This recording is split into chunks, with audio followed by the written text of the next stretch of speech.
Shiva Purana episode 3కి మీకు స్వాగతం. సర్వములకు అధిపతి అయిన ఆ పరమేశ్వరుని మహిమ, ఆదిశక్తితో శివరాత్రి వ్రత గొప్పతనం, అరుణాచల క్షేత్ర పవిత్రత మరియు పవిత్రమైన పంచాక్షరి మంత్రం ఓం నమ శివాయ వెనుక ఉన్న రహస్యమైన అర్థం, ఇవన్నీ ఈరోజు ఎపిసోడ్లో మనం తెలుసుకోబోతున్నాం. మరిన్ని విషయాలు తెలుసుకోవడానికి ఈ వీడియోను చివరి వరకు పూర్తిగా చూడండి. మీరు ఇప్పటి వరకు మా ఛానల్ని సబ్స్క్రైబ్ చేసుకున్నట్లయితే వెంటనే సబ్స్క్రైబ్ చేసుకొని మా వీడియోని లైక్ చేయండి. మా ఛానల్కి మీ సపోర్ట్ చాలా ముఖ్యమైనది. ఎందుకంటే అష్టాదశ పురాణాలను కూడా మేము ఈ విధంగానే ముందుకు తీసుకురావడానికి ప్రయత్నిస్తున్నాము. ప్రీవియస్ ఎపిసోడ్లో బ్రహ్మ విష్ణువుల మధ్య జరిగిన యుద్ధం ముగిసి శివతత్వం గురించి వారు తెలుసుకున్న తర్వాత బ్రహ్మ విష్ణువులు ఇద్దరు శివశక్తులను ఉన్నత ఆసనసీనుల చేసి కుడి ఎడమల వైపు నిలబడి పవిత్రమైన పురుష వస్తువులతో పూజించారు. మునులారా, దీర్ఘకాలం స్థిరంగా ఉండేవి పురుష వస్తువులు మాత్రమే. కొద్ది కాలం మాత్రం మనగలిగేవి ప్రాకృతములని లోక వ్యవహారం. హారములు, నుపూరములు, కేయూరములు, కిరీటము, మణికుండలాలు ఇలా మొదలగు దివ్య వస్తువులతో అంబికా సహితుడైన పరమేశ్వరుణ్ణి పూజించారు. ఈశ్వరుడు చాలా ఆనందించి లోకంలో ఒక మర్యాదను స్థాపించాలనే సంకల్పంతో వాటన్నిటినీ సభ్యులకు ప్రసాదంగా ఇచ్చేశాడు. ఆ తర్వాత ఈశ్వరుడు ప్రసన్నుడై లోకంలో భక్తిని వర్ధిల్లజేసి లోకులను తరింపజేయాలనే కోరికతో ఇలా ఉపదేశించాడు. కుమారులారా, మీరు చేసిన పూజకు నేను మెక్కిలి సంతుష్టుడనయ్యాను. ఈ రోజు చాలా పుణ్యదినం, చాలా మహత్తరమైనది. ఈ రోజు శివరాత్రి అనే నామంతో ఖ్యాతిని పొందుతుంది. ఈ తిథి నాడు నా లింగాన్ని కాని మూర్తిని గాని అర్చించిన మానవుడు సృష్టి స్థితి లయములను చేయగల సమర్థుడవుతాడు. శివరాత్రి నాడు రోజంతా నిరాహారుడై జితేంద్రుడై యథాశాస్త్రంగా యథాశక్తిగా దంభం లేకుండా నన్ను అర్చించాలి.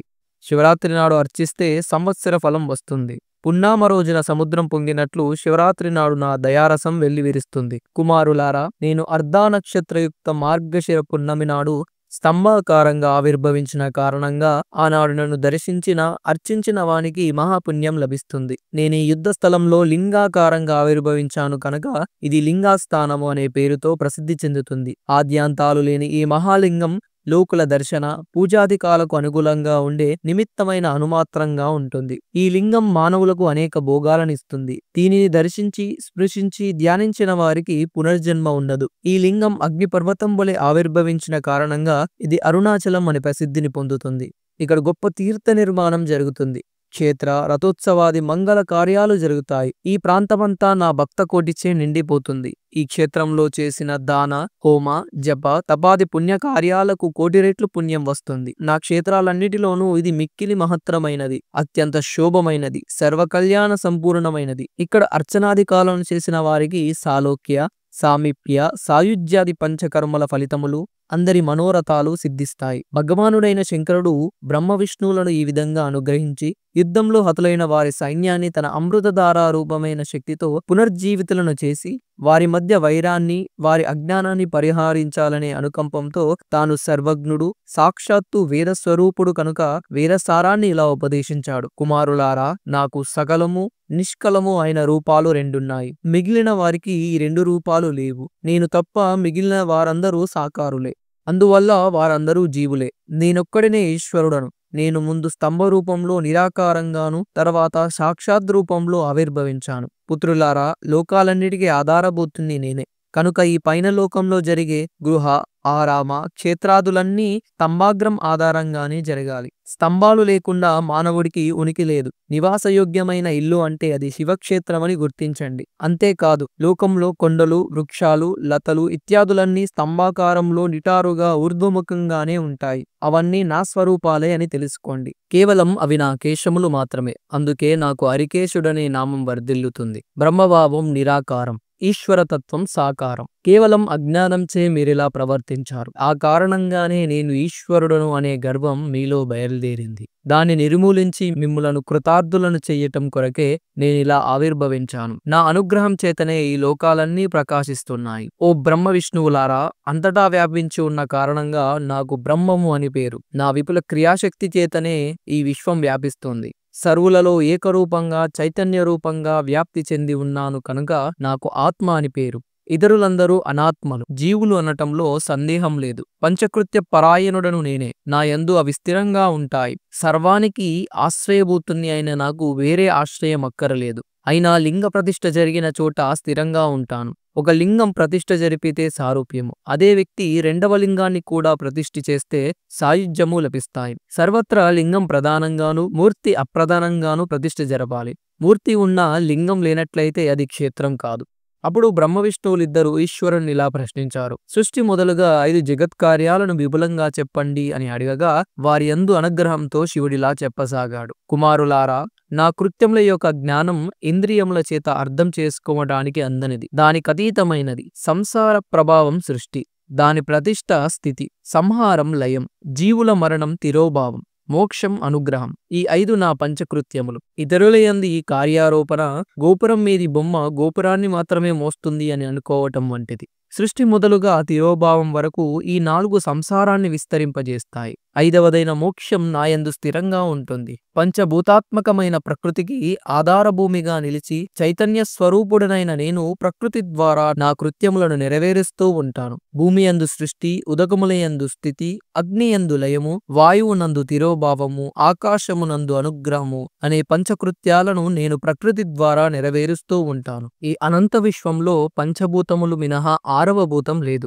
దీనిని జ్ఞానులు మాత్రమే గ్రహించగలరు. ప్రకృతి అనే తెర వెనుక ఏముందో అజ్ఞానులు గ్రహించలేరు. భూమి సర్వమును సృష్టిస్తుంది, జలం వర్ధిల్లజేస్తుంది, అగ్ని దయిస్తుంది, వాయువు ప్రాణాలను తీసుకొని పోతుంది, ఆకాశం అనుగ్రహ స్వరూపం. ప్రపంచ భవిష్యత్తు జీవుల సుఖదుఖాల ఖగోళం మీద ఆధారపడి ఉందనే విషయాన్ని పండితులు మాత్రమే గ్రహించగలరు. నా ముఖ పంచకం చేత ఈ పంచకృత్యాలను నెరవేరుస్తూ ఉంటాను. 4 దిక్కులలో 4 ముఖాలు, వాటి మధ్యలో 5వ ముఖం ఉంటుంది. మీ తపస్సుకు సంప్రీతుడైన నేను సృష్టి స్థితులనే కార్యద్వయాన్ని మీకు అనుగ్రహించాను. తరువాత కార్యద్వయాన్ని రుద్రమహేషులు మీలాగే నిర్వర్తిస్తున్నారు. అనుగ్రహం అనే 5వ కృత్యం నేను తప్ప ఇతరులు పొందుటకు అనర్హులు. ఈ పూర్వ వృత్తాంతాన్ని మీరు మరిచారు. రుద్రమహేషులు విస్మరించలేదు.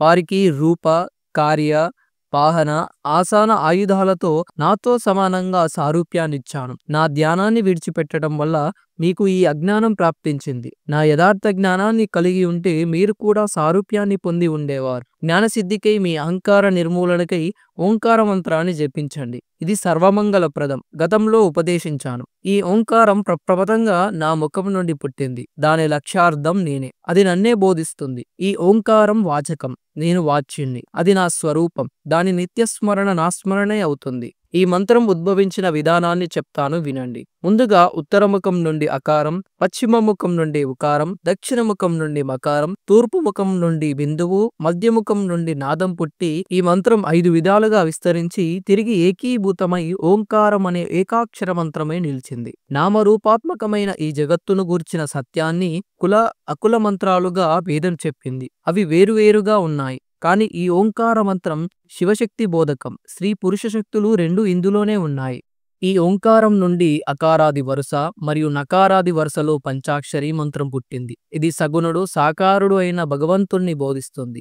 ఈ పంచాక్షరం నుండే 5 వర్ణములు గల 5 వర్గములతో కూడిన వర్ణమాల పుట్టింది. శిరోమంత్రము అని చెప్పబడే 4వ పాదంతో సహా 3 పాదాలు గల గాయత్రి మంత్రం కూడా దీని నుండే పుట్టింది. దాని నుండి సమస్త వేదములు, వేదాల నుండి కోట్లాది మంత్రాలు పుట్టాయి. ఆయా మంత్రాల వలన అంతమాత్రపు సిద్ధి, ఈ ఓంకార ఉపాసన వలన సర్వసిద్ధులు లభిస్తాయి. తుదకు మోక్షం కూడా కలుగుతుంది. ఇంతవరకు ఉపదేశించి శివుడు నందికేశ్వరుని వైపు చూశాడు. శివాజ్ఞను ఎరిగిన నందీశ్వరుడు బ్రహ్మ విష్ణువులను ఉత్తరముఖంగా ఆసీనులను చేసి వారి శిరస్సులపై తన హస్తపద్మాన్నుంచి తిరిగి ఆ మహామంత్రాన్ని ఉపదేశించాడు.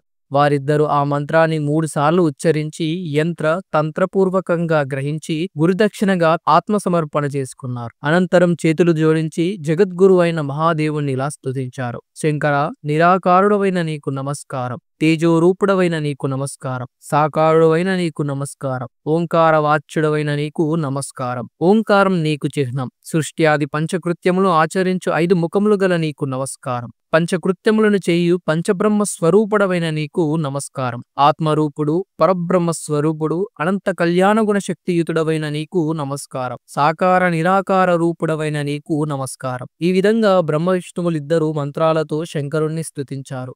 అప్పుడు శంకరుడు ఆనందించి, ఓ కుమారులారా, నా యథార్థ తత్వాన్ని మీకు బోధించి నా నిజస్వరూపాన్ని మీకు తెలియజేశాను. దేవీ కృప వలన లభించిన నా ఆత్మస్వరూపమైన ఈ ప్రణవ మంత్రాన్ని జపించండి. కుమారులారా, నా లింగము మరియు మూర్తి రెండూ సమానమైనవే. అయినా సాధకునకు లింగార్చన శ్రేష్టం. మోక్షార్థి అయిన వానికి లింగార్చన శ్రేష్టతరం. లింగాన్ని ఓంకార మంత్రంతోనూ మూర్తిని పంచాక్షరీ మంత్రంతోనూ పూజించాలి. సాధకుడు తాను స్వయంగా లింగ ప్రతిష్ఠన చేసి లేదా ఇతరులచే ప్రతిష్టాపన చేయించి షోడశోపచార పూజా విధానంతో అర్చిస్తే నా నివాసమైన కైలాసాన్ని పొందగలడు. ఈ విధంగా లోకపాలకులైన బ్రహ్మ విష్ణువులకు ఉపదేశించి సర్వజ్ఞుడైన శంకరుడు అంతర్ధానమయ్యాడు. అప్పుడు సూతుణ్ణి ఋషులిలా అడిగారు, ఓ సూత, లింగాన్ని ఎలా ప్రతిష్ఠించాలి? లింగం యొక్క లక్షణాలేమిటి? దానిని ఎలా అర్చించాలి? కాలానుసారంతో దేనితో లింగాన్ని నిర్మించాలి అని అడిగారు. అప్పుడు ఋషుల ప్రశ్నలకు సమాధానంగా సూతుడిలా చెప్పసాగాడు. ఋషులారా, సావధానంగా వినండి. అనుకూలమైన శుభముహూర్తంలో పుణ్యక్షేత్రంలో నదీ తీరంలో పార్థివ జల తేజోమయ లింగాల్లో మనసుకిష్టమైన లింగాన్ని ప్రతిష్ఠించి నిత్యము అర్చించాలి. చల ప్రతిష్టలో చిన్న లింగం, అచల ప్రతిష్టలో పెద్ద లింగం శ్రేష్టం. సలక్షణాలతో కూడిన లింగాన్ని పీఠంతో సహా స్థాపించాలి. లింగపీఠం మండలాకారంగా గాని, చతుర్భుజాకారంగా గాని, త్రికోణాకారంగా గాని, కట్వాంగం వలె మధ్యలో సూక్ష్మంగా గాని ఉంటే మహాఫలం. చల ప్రతిష్టలో లింగాన్ని మట్టి, రాయి, లోహం మొదలైన పదార్థాలతో చేయవచ్చు. చల ప్రతిష్టలో లింగ పరిణామం యజమాని యొక్క వ్రేలంతా ఉంటే చాలు. అచల ప్రతిష్టలో ముందు శిల్పశాస్త్రానుసారంగా దేవాలయాన్ని నిర్మించాలి. అందులో గర్భగుడి సుందరంగాను, దృఢంగాను, అద్దం వలె స్వచ్ఛంగానూ ఉండాలి. 4 దిక్కులలోనూ నవరత్నాలంకృతమైన 4 ద్వారాలుండాలి. లింగాన్ని ప్రతిష్ఠించు స్థానంలో నీల, రక్త, వైడూర్య, శ్యామ, మరకత, ముక్తక, ప్రవాల, గోమేద వజ్రములనే 9 రత్నాలను వేదోక్త పురస్సరంగా ఉంచాలి. సద్యో జాతాది మంత్రాలచే లింగాన్ని 5 స్థానాల్లో పూజించాలి. సాకారుడైన శివుడికి, ఇతర దేవతలకు హవిస్సుతో అగ్నిలో హోమం చేయాలి. గురువును, ఆచార్యుణ్ణి దక్షిణలతో అర్చించాలి. బంధుజనుల కోర్కెలను తీర్చి అర్తులకు ధనధాన్యాదులను, పశువులను దానమియ్యాలి. చరాచర జీవులన్నిటినీ ప్రయత్నపూర్వకంగా సంతోషపెట్టాలి. బంగారంతో, నవరత్నాలతో లింగ గర్తాన్ని పూరించాలి. సద్యో జాతాది మంత్రాలను పఠిస్తూ మంగళకరుడైన మహాదేవుణ్ణి ధ్యానించి ఓంకారంతో దిక్కులు ప్రతిధ్వనింపగా శంఖానాదం చేస్తూ గర్తంలో లింగాన్ని ప్రతిష్ఠించి పీఠంతో కలపాలి. ఆ పైన దృఢమైన లేపనంతో లింగపీఠాలను సుస్థిరం చేయాలి. అట్టి దేవాలయంలో ఉత్సవార్థం బయటి పూజలకై పరమమంగళమైన పార్వతీ పరమేశ్వరులను పంచాక్షరితో స్థాపించాలి. ఈ విధంగా లింగాన్ని, మూర్తిని అర్చిస్తే శివపదం లభిస్తుంది. అంతేగాక లింగం 2 విధాలని చెప్పబడింది. ఒకటి స్థావరం, రెండవది జంగమం. చెట్లు, లతలు ఇత్యాదులు స్థావరాలు, క్రిమికీటకాదులు జంగమాలు. స్థావరలింగాన్ని జలసేవనంతోనూ, జంగమలింగాన్ని ఆహారాదులతోనూ ప్రీతిపూర్వకంగా సంతోషపెట్టాలి. ఇదే శివపూజ. సర్వత్ర పీఠం దేవీ స్వరూపం, లింగం చిన్మయ స్వరూపం. ఏ విధంగా శంకరుడు ఉమాదేవిని ఎల్లప్పుడూ తన అంకపీఠంపై అధివసింపజేసుకొని ఉంటాడో ఆ విధంగానే లింగం పీఠాన్ని ధరించి ఉంటుంది. ఈ విధంగా మహాలింగాన్ని స్థాపించి ఉపచరాదులతో పూజించి ధ్వజారోహణాది ఉత్సవాలు జరిపించాలి. మానవుడు అచల ప్రతిష్ఠ వలన శివధామాన్ని, చల ప్రతిష్ఠ వలన శివపదాన్ని పొందుతాడు. లింగాన్ని షోడశోపచార పూజా విధానంతో అర్చించాలి. ఆవాహన, ఆసనం, అర్ఘ్యం, పాద్యం, ఆచమనం, అభ్యంగనం, వస్త్రం, గంధం, పుష్పం, ధూపం, దీపం, నైవేద్యం, నీరాజనం, తాంబూలం, నమస్కారం, ఉద్వాసన. ఇవి షోడశోపచారాలు. వీటిని యథాశక్తి ఆచరించాలి. కనీసం అభిషేక, నైవేద్య, నమస్కార తర్పణాలను యథాశక్తి చేసిన వారికి శివపదం లభిస్తుంది. దేవతలచే, ఋషులచే లేదా ఇతర మానవులచే లేదా స్వయం వ్యక్తమైన లేదా సాధకుడు తాను ప్రతిష్ఠించిన నూతన లింగాన్ని యథావిధిగా అర్చించిన లేదా పూజా ద్రవ్యాలను దానమిచ్చిన మరణాంతరం కైలాసధామాన్ని చేరుకుంటాడు. కనీసం శివాలయానికి వెళ్లి ప్రదక్షిణ నమస్కారాదులు చేసిన, ప్రతినిత్యం లింగ దర్శనం చేసిన శివ సాయుధ్యం లభిస్తుంది. తన మనసుకు నచ్చిన వస్తువుతో లింగాన్ని చేసి యథావిధిక శక్తి మేరకు అర్చించాలి. లింగ పరిణామం విషయంలో నిషేధమేమీ లేదు. దేన్నైనా లింగ భావనతో పూజించవచ్చు. సాధకుని శ్రమకు తగిన ఫలాన్నిచ్చేవాడు శంకరుడే కదా. లింగాన్ని కాని, లింగం యొక్క వెలను కాని శ్రద్ధాభక్తులతో శివభక్తునికి సమర్పిస్తే శివపదం లభిస్తుంది. ఉదయం, మధ్యాహ్నం, సాయంకాలం ఇలా ఒకరోజు 3 భాగాలుగా ఉంది. ఉదయం నిత్యకర్మలకు, మధ్యాహ్నం కామ్యకర్మలకు, సాయంకాలం శాంతి కర్మలకు తగిన కాలం. రాత్రి యందు కూడా ఇలాంటి విభాగమే ఉంది.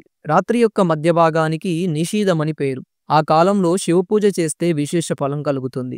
ఇంతవరకు శ్రద్ధతో విన్న ఋషులు ఆసక్తితో సూతుని ఇలా అడిగారు, ఓ సూత, నీవు యోగులలో శ్రేష్ఠుడవు. మాకు పుణ్యక్షేత్రాల గురించి సంగ్రహంగా చెప్పు. శివక్షేత్రాలను గురించి, శివ ఆగమాలను గురించి కూడా వివరించు. మానవులందరూ వాటిని దర్శించి సేవించి ధన్యులవుతారు.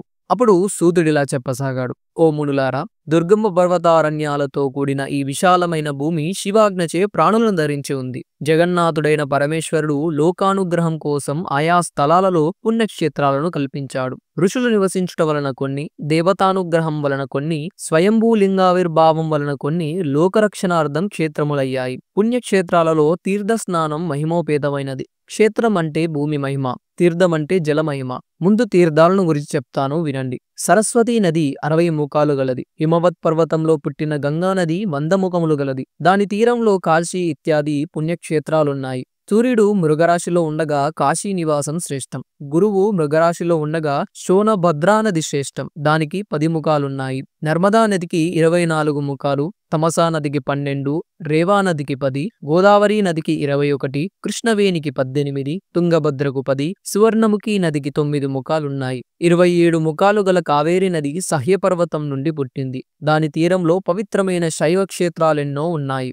గురువు రవి మేషరాశి అందున్నప్పుడు నైమిషంలోను, బదరీలోను స్నానం చేయాలి. రవి సింహరాశి యందు, కర్కాటక రాశి యందు ఉన్నప్పుడు సింధు కేదారాలలో స్నానం ఉత్తమం. భాద్రపద మాసంలో గురువు సింహరాశిలో ఉండగా గోదావరి స్నానం, గురువు రవి కన్యరాశిలో ఉండగా యమున, శోణా నదుల స్నానం, రవి గురువులు తులారాశిలో ఉండగా కావేరి స్నానం, మార్గశిర మాసంలో రవి గురువులు వృశ్చిక రాశిలో ఉండగా నర్మదా నది స్నానం అమిత పుణ్యప్రదములు. గురువు రవి ధనరాశిలో ఉండగా సువర్ణముఖి స్నానం, మాఘమాసంలో గురువు మకర రాశిలో ఉండగా గంగా స్నానం, గురువు రవి మీనరాశిలో ఉండగా కృష్ణవేణిలో స్నానం మహాపుణ్యప్రదాలని పూర్వ ఋషులు చెప్పిన మాట.